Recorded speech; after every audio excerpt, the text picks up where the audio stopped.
हम कभी किसी दरख्त के बाएं तरफ से और कभी दाएं तरफ से होकर चढ़ाई चढ़ते गए और कोशिश करके अपनी समत को बरकरार रखा। अचानक हमें इंसानी आवाजें सुनाई दी। हम वहीं अपनी अपनी जगह पर दुबक गए। दो आदमी बातें करते आ रहे थे। ये गश्ती पार्टी के डोगरा सिपाही ही हो सकते थे। आवाजें करीब आईं तो सिगरेट की बू भी आई। गश्ती पार्टी को पेट्रोल ड्यूटी पर सिगरेट पीने की इजाजत नहीं होती, लेकिन ये डोगरे सिगरेट पी रहे थे। लेकिन लगता था कि वो सिगरेट मुट्ठी में छुपा कर पी रहे हैं, क्योंकि जिस तरफ से आवाजें आ रही थीं उस तरफ मुझे सिगरेट की चमक एक बार फिर नजर आई। दोनों डोगरा सिपाही अपने किसी कमांडिंग ऑफिसर के खिलाफ बातें कर रहे थे। मैंने झाड़ी के पीछे बैठे आंखें सुकेड़ कर गौर से देखने की कोशिश की। दरख्तों के दरमियान मुझे दो साए दिखाई दिए जो हमारी तरफ आ रहे थे। मैंने सांस रोक ली। कमांडो जहांगीर बट ने भी सांस रोक लिया होगा। रात के अंधेरे में डोगरा सिपाही दरख्तों के सामने से हमारे दरमियान से गुजर गए। वो झाड़ियों को पकड़ पकड़ कर पहाड़ के पहलू में से होकर जा रहे थे। न वो चढ़ाई चढ़ रहे थे न ढलान। जब वो दूर चले गए और उनकी आवाजें आना बंद हो गईं तो जहांगीर बट झाड़ियों से निकलकर मेरे पास आकर बैठा और सरगोशी में बोला, मालूम होता है कि हम टारगेट के करीब पहुंच गए हैं। मैंने उसे कहा, ऊपर 4 तोपें लगी हैं। मेरे अंदाजे के मुताबिक इनका दरमियानी फासला 60-70 गज से ज्यादा नहीं। अगर कोई एक गन पोस्ट पॉइंट आउट हो जाए तो वो मेरा टारगेट होगा। तुम उसके मुतवाजी दूसरी गन पोस्ट पर अटैक करोगे। हमने अपने पास जो 8-8 ग्रेनेड और एक स्टेन गन रखी हुई थी, ये इंतहाई मजबूरी का असलहा था, यानी उस वक्त इस्तेमाल करना था जब दूसरा कोई चारा कार न रहा हो, वरना हमारा मिशन एक खामोश कमांडो मिशन था। हमें 4 गन पोस्टों पर इस तरह हमला करना था कि मोर्चे में मौजूद डोगरा फौजियों को मशीन गन फायर करने की मोहलत न मिल सके। हम दुश्मन को खामोशी से चीते की तरह झपट कर आनन फानन हलाक कर देना चाहते थे। अगर एक गन पोस्ट की मशीन गन फायर होती है तो दूसरे पोस्ट के सिपाही एकदम फायर खोल सकते थे। इस तरह हमारी स्कीम नाकाम हो जाने का खतरा था। मैंने अंधेरे में पहाड़ी के ऊपर की तरफ देखते हुए जहांगीर बट से कहा, मेरे हिसाब के मुताबिक एक गन को इसी जगह होना चाहिए। अचानक चारों तरफ रोशनी फैल गई। हमने सर नीचे कर लिया। दुश्मन को शायद शक पड़ गया कि कश्मीरी कमांडो पार्टी अटैक करने आ रही है, या फिर उसने एहतियात के तौर पर एक साथ 3 रोशनी के राउंड फायर कर दिए थे। ये रोशनी राउंड ऐसे थे कि जिनके साथ पैराशूट बंधे हुए थे। रोशनी के गोले आहिस्ता आहिस्ता नीचे आ रहे थे। सारी वादी रोशन हो गई थी। मेरी निगाहें ऊपर लगी हुई थीं। पहला रोशनी राउंड पैराशूट के साथ आहिस्ता आहिस्ता नीचे आकर दरख्तों में गायब हो गया। दूसरे रोशनी राउंड में भी मैं ऊपर न देख सका। तीसरा रोशनी राउंड फायर हुआ तो अचानक मुझे ऊपर झाड़ियों में से एक गन की नाली बाहर निकली हुई नजर आई। मैंने जहांगीर बट का कंधा हिलाकर इशारे से ऊपर गन की नाली या पैरल दिखाया। उसने खुश होकर कहा, दोस्त, ये मीडियम गन की नाली है। या अल्लाह तेरा करम है। मेरे मुंह से बेख्तियार निकला। रोशनी राउंड बुझ गए थे। वादी और पहाड़ियों की ढलानों पर एक बार फिर तारीकी छा गई थी। दुश्मन ने रोशनी राउंड की रोशनी में हमें तो नहीं देखा था, मगर हमने दुश्मन की 4 तोपों में से एक तोप को देख लिया था। हमने उस तोप के रुख की जानिब चढ़ाई पर चढ़ना शुरू कर दिया। हम इस तरह चढ़ाई पर चढ़ रहे थे जिस तरह कोई चीता या शेर अपने शिकार को देखकर दबे पांव अपने जिस्म को सुकेड़ कर उसकी तरफ आवाज किए बगैर बढ़ता है। हम सांस भी बड़ी आहिस्ता से ले रहे थे। हम तोप के बंकर के करीब आ गए थे, मगर हमें पता न था। पता उस वक्त लगा जब अचानक गन पोस्ट के बंकर में से किसी सिपाही ने दूसरे को आवाज दी और उसे कुछ कहा जो हमारी समझ में न आ सका। ये आवाज सुनते ही हमने अंधेरे में अपने अपने कमांडो चाकू निकाल लिए। ग्रेनेड हमारी जैकेट की जेबों में थे। स्टेन गन को हमने पीठ पर इस तरह डाल रखा था कि चलते वक्त उसकी हल्की सी आवाज भी पैदा न हो। चाकू निकालते वक्त मैंने जहांगीर बट को गन पोस्ट की दाएं जानिब ऊपर जाने का इशारा किया और हम दोनों अलग अलग होकर ऊपर रेंगने लगे। चढ़ाई पर रेंगना हिम्मत तलब काम था और हिम्मत हमारे पास मौजूद थी। फासला डालकर झाड़ियों की जड़ों को पकड़ पकड़ कर ऊपर की तरफ रेंग रहे थे। तारीकी में मुझे ऊपर कोई 10-15 गज के फासले पर मीडियम गन की नाली बंकर से बाहर निकलती हुई नजर आई। ये नाली जहांगीर बट ने भी जरूर देख ली होगी, क्योंकि वो मेरे मुतवाजी मुझसे 7 गज के फासले पर ऊपर की तरफ रेंग रहा था। हम झाड़ियों को पकड़ पकड़ कर इस तरह रिंग रिंग कर चढ़ाई चढ़ रहे थे कि जरा सी भी आवाज न पैदा हो। इस काम की हमें सख्त ट्रेनिंग दी गई थी। मैं तोप की नाली के बिल्कुल करीब पहुंच गया। मैंने अंधेरे में गौर से देखा। ये एक पक्का बंकर नुमा मोर्चा था जिसके ऊपर गुंबद सा बना हुआ था। कमांडो जहांगीर भट्ट बंकर की दूसरी तरफ निकल गया। मैं बाएं जाने बंकर की दीवार के साथ लगकर रेंगता हुआ आगे एक छोटे से चबूतरे पर आ गया। गन पोस्ट का रास्ता पीछे की जानिब था, जहां बंकर में मुझसे कोई 1 फुट ऊपर 2 सुराख थे, यकीनन जहां मशीन गन लगी हुई थी। सुराख चौकोर थे। तारीकी में मुझे मशीन गन की नाली नजर नहीं आई थी। मैं सांप की तरह चबूतरे के पत्थरों पर रेंग रेंग कर मोर्चे के दरवाजे की तरफ बढ़ने लगा। यहाँ मुझे एक और गोल सुराख नजर आया। इसमें से हल्की हल्की रोशनी निकल रही थी। मैंने आहिस्ता से गर्दन ऊंची करके सुराख के साथ अपनी आंखें लगा दी। अंदर एमुनिशन के बक्सों पर 3 फौजी आमने सामने बैठे थे। यहाँ सर्दी ज्यादा थी और हवा भी सर्द चल रही थी। वो तमाम चीनी के मग हाथों में लिए चाय पी रहे थे। मैं बड़ी एहतियात के साथ गर्दन नीची करके पीछे हट गया। फिर स्कीम के मुताबिक बंकर के अकब में एक जानिब झाड़ियों में छुप कर बैठ गया। मैंने दूसरी तरफ जो झाड़ियां थी उनकी तरफ एक साए को रेंगते आगे बढ़ते देखा। ये मेरा साथी कमांडो जहांगीर भट्ट था। वो भी झाड़ियों में छुप गया।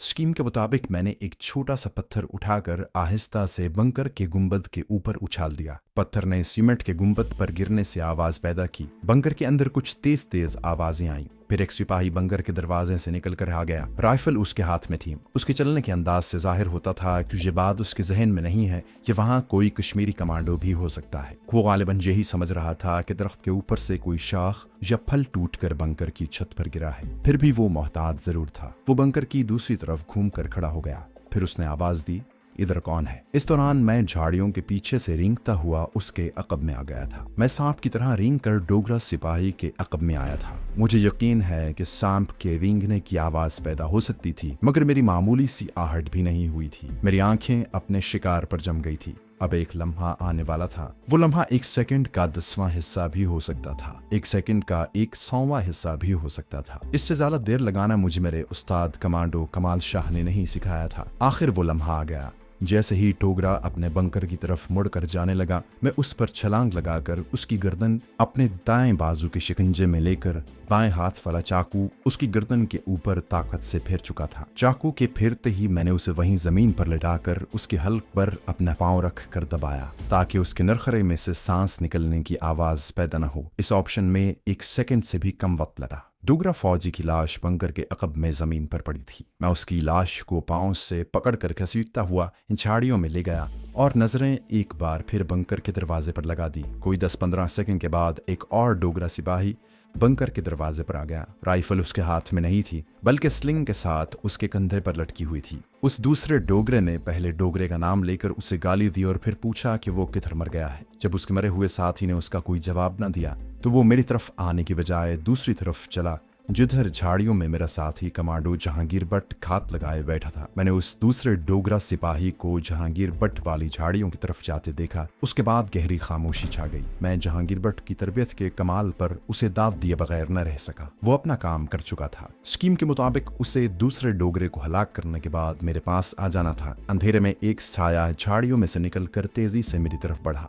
ये कमांडो जहांगीर था। वो मेरे पास आकर बैठ गया। कमांडो नाइफ खुला हुआ अभी तक उसके हाथ में था। उसने घास पर चाकू को रगड़कर डोगरा फौजी का खून साफ किया और सरगोशी में कहा, अंदर सिर्फ एक ही है। हाँ, मैंने बगैर आवाज के सरगोशी में कहा। हम दोनों की निगाहें बंकर के दरवाजे पर लगी थी।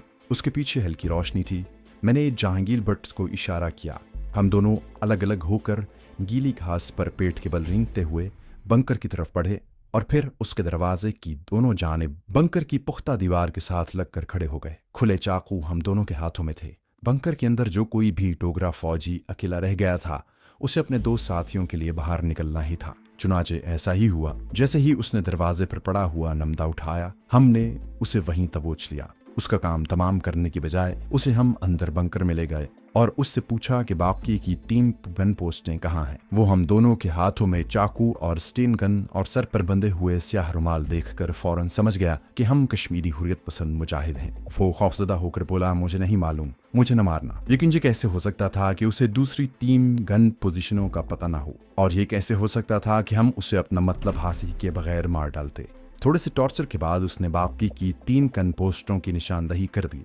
ये गन पोस्टें मेरे अंदाजे के ऐन मुताबिक वहां से मुतवाजी लाइन में 50-50 गज के फासले पर थीं। उसके बाद हम उसे मोर्चे से निकाल कर बाहर ले आए। मैंने उसकी गर्दन को एक झटका दिया और उसका काम भी तमाम कर दिया। मोर्चे के अंदर मशीन गन भी लगी हुई थी। मीडियम गन के एमुनेशन के 6-7 बक्स भी पड़े थे। दूसरे असलहे के बक्स भी थे। उस प्योग्रा फौजी से हमने ये भी मालूम कर लिया था कि नीचे जो पेट्रोल गश्त कर रही है वो किस पोस्ट की है। उसने बताया था कि वो तीसरी गन पोस्ट की टीम है। वहां से हम दूसरी गन पोस्ट की तरफ चल पड़े। वो भी हमें मिल गई, जो वहां से 50-60 गज के फासले पर बाएं जानिब थी। रात के अंधेरे और खामोशी में हम अपने टारगेट पर पहुंच गए। ये तोप भी पुख्ता बंकर के मोर्चे में थी। बाहर सन्नाटा तारी था। दरवाजे पर नमदा लटक रहा था। तोप का बैरल बाहर निकला हुआ था। सर्दी काफी बढ़ गई थी। हमने बंकर के एक सुराख में से बड़ी एहतियात के साथ देख लिया कि अंदर दुश्मन के 4 फौजी मौजूद हैं। जहां हमें किसी को बाहर निकालने की जरूरत नहीं थी। हम अपनी मतलूबा मालूमात हासिल कर चुके थे। हम स्टेन गन लेकर एकदम से बंकर में दाखिल हुए और जाते ही फायर खोल दिया। चारों फौजी खून में लथपथ इधर उधर गिरते हुए तड़पने लगे। जहां से हम तीसरी गन पोजीशन पर गए, वहां भी हम इसी तरह चार्ज करके अंदर मौजूद टोकरा फौजियों को हलाक करना था। मगर हम बंकर के दरवाजे पर ही थे कि नीचे गश्ती टीम के फौजी अचानक एक तरफ से निकल आए। उन्होंने हमें ललकारा। हमने फायर खोल दिया। बंकर के अंदर से भी फौजी मशीन गन लेकर बाहर निकल आए। अब हमारे पास दूसरा कोई रास्ता नहीं था। हमने ऊपर तले 3 ग्रेनेड फेंके। 3 धमाके हुए और पेट्रोल पार्टी के फौजियों और बंकर में से बाहर निकलकर जो सिपाही आए थे उनके फर्क जोड़ गए। ग्रेनेड के धमाकों ने चौथी गन पोस्ट के सिपाहियों को चौकन्ना कर दिया। वहां से रोशनी के राउंड फायर हुए और साथ ही हम पर गोलियों की बौछारें आई। हम जमीन पर बैठ गए। पहाड़ों में रोशनी राउंड के फायर होने से दिन निकल आया था। मैंने जहांगीर भट्ट को इशारा किया। वो दौड़कर गन पोस्ट के दरवाजे पर गया और एक तरफ लेट कर उसने अंदर पिन निकालकर 2 ग्रेनेड लुढ़का दिए। उसके साथ ही हम दोनों पीछे की जानिब झाड़ियों में भागने लगे। हम बमुश्किल थोड़े ही दूर ही गए थे कि गन पोस्ट में 2 धमाके हुए। ये हमारे 2 ग्रेनेड के धमाके थे। मुझे तीसरे खौफनाक धमाके का इंतजार था, जो बंकर के अंदर तोपों के एमुनेशन के फटने से होना था। बंकर के दरवाजे का पर्दा उड़ गया था। अंदर से धुआं निकल रहा था। मैंने जहांगीर से कहा, दूसरी और पहली गन पोस्टों की तरफ डबल से। मुझे मालूम था कि अभी गन पोस्ट के अंदर से एमुनेशन फटने वाला है। हम दूसरी गन पोस्ट के बंकर की तरफ अंधेरे में दौड़ पड़े। चौथी गन पोस्ट की तरफ से बराबर फायरिंग हो रही थी। गोलियां हमारे ऊपर से गुजर रही थी। फिर एक धमाका हुआ। ये ऐसा धमाका था कि पहाड़ हिल गया। हम हवा के शदीद दबाव से 3-4 गज आगे गिर पड़े। मैंने पीछे मुड़कर देखा। गन पोस्ट के बंकर में से आग के शोले उठ रहे थे। छोटे छोटे धमाके जारी थे। हम उठकर दूसरी गन पोजीशन पर आए, जहां भी 2 ग्रेनेड बंकर के अंदर डाले और जितनी तेज दौड़ सकते थे पहली गन पोजीशन की तरफ दौड़ने लगे। हम अभी आधे रास्ते में थे कि एक भयानक धमाके ने सारी पहाड़ी इलाके को लर्जा दिया। हम जमीन पर लेट गए थे। दूसरी गन भी साफ हो गई थी। अब हम पहली गन पोजीशन में आए। उसका बंकर भी खाली पड़ा था। रोशनी राउंड बार बार आसमान और जमीन को रोशन कर रहे थे। हमें पहली गन पोजीशन साफ नजर आ रही थी। हमने उसके बंकर में ग्रेनेड फेंके और दौड़कर एक झाड़ी के पास जमीन पर औंधे होकर लेट गए, जहां कोई धमाका न हुआ। मैंने उठते हुए कमांडो जहांगीर भट्ट से कहा, यहाँ से निकलो, ग्रेनेड नहीं चले। हम उठे और पहाड़ी बकरों की तरह ढलान की झाड़ियों में छोटी छोटी छलांगे लगाते नीचे उतरने लगे। हम झाड़ियों में उलझ रहे थे, गिर रहे थे, मगर उतराई उतरते चले जा रहे थे। चौथी गन पोस्ट की तरफ रोशनी राउंड छोड़े जा रहे थे। मशीन गन की फायरिंग भी हो रही थी।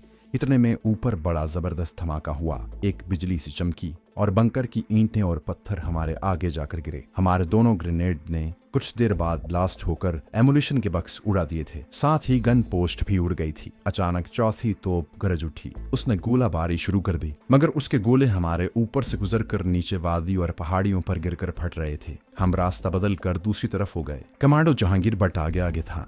पहाड़ की ढलान से उतरकर हम जरा दम लेने के लिए एक जगह बैठकर ऊपर देखने लगे। रोशनी राउंड फायर होना बंद हो गए थे। चौथी तो बराबर थोड़े वक्फे के साथ शेलिंग कर रही थी। ऊपर चोटी की पहाड़ी ढलान पर 3 जगहों से जहां गन पोजीशनें थीं, वहां से अभी तक शोले उठ रहे थे। छोटे असलहे के फटने की आवाजें भी गूंज रही थीं। जहांगीर भट्ट ने कहा, दोस्त, एक गन पोजीशन तबाह होने से बच गई है। मैंने कहा, ये गन अब जहां नहीं रहेगी, इसे जहां से हटा दिया जाएगा, फिक्र न करो। थोड़ी देर बैठने के बाद हमने वादी में वापसी का सफर शुरू कर दिया। जब हम वादी से निकलकर खड्ड में उतरने लगे तो चौथी तोप की गोलाबारी रुक गई थी। जब हम खड्ड में से गुजरते हुए बाहर निकले तो पीछे मुड़कर एक निगाह पहाड़ की तरफ डाली। तबाहशुदा तोपों की तीनों पोजीशनों में मौत की खामोशी थी। उनमें से धुआं जरूर उठ रहा था, जो रात की तारीकी में हमें दिखाई न दिया। हम अब बड़े इत्मीनान से रात की तारीकी में चिनार, चीड़ और अखरोट के दरख्तों के दरमियान से होकर अपने चट्टानों वाले खुफिया ठिकानों की तरफ चले जा रहे थे। जिस वक्त हम अपने अड्डे पर पहुंचे तो कश्मीरी कमांडो लीडर शेरवान ने और हमारे दूसरे कमांडो मुजाहिदों ने मुस्कुराते चेहरों से हमारा खैर मकदम किया।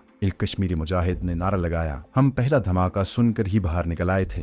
दुश्मन की रोशनी राउंड ने उनकी तबाही के मंजर को नुमायां करके दिखाया। मैंने कहा, हमें अफसोस है कि तीसरी गन पोस्ट को हम तबाह न कर सके। हमसे जरा सी गलती हो गई। बंकर के बाहर एक फौजी गार्ड ड्यूटी पर खड़ा था।